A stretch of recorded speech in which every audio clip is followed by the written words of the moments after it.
এবারে থাকছে সারা দেশে ঘটে যাওয়া নানা ঘটনা নিয়ে টুকরো খবর, জানাচ্ছেন সমর ইসলাম।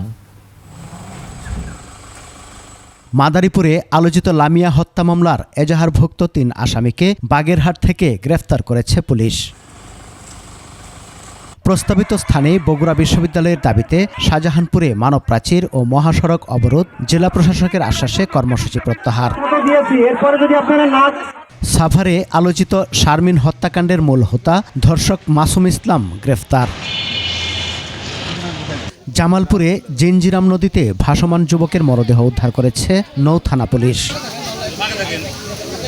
নোয়াখালীতে প্রবাসী রাকিব হত্যাকাণ্ডের বিচার ও আসামিদের ফাঁসির দাবিতে মানববন্ধন। নওগাঁর বদলগাছিতে জলবায়ু পরিবর্তনের বিরূপ প্রভাব মোকাবেলায় ক্ষুদ্র নৃগোষ্ঠীর টেকসই জীবিকা নিশ্চিত করার লক্ষ্যে কর্মশালা।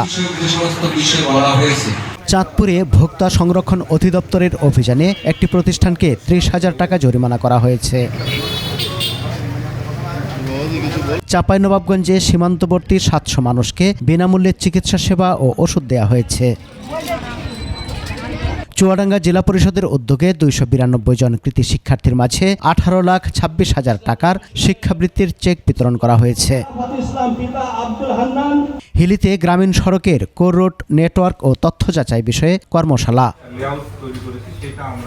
মৌলভীবাজারের শ্রীমঙ্গলে বিশাল আকৃতির অজগর উদ্ধার করে বন বিভাগের কাছে হস্তান্তর করেছে বাংলাদেশ বন্যপ্রাণী সেবা ফাউন্ডেশন। সমর ইসলাম, ২১ টেলিভিশন।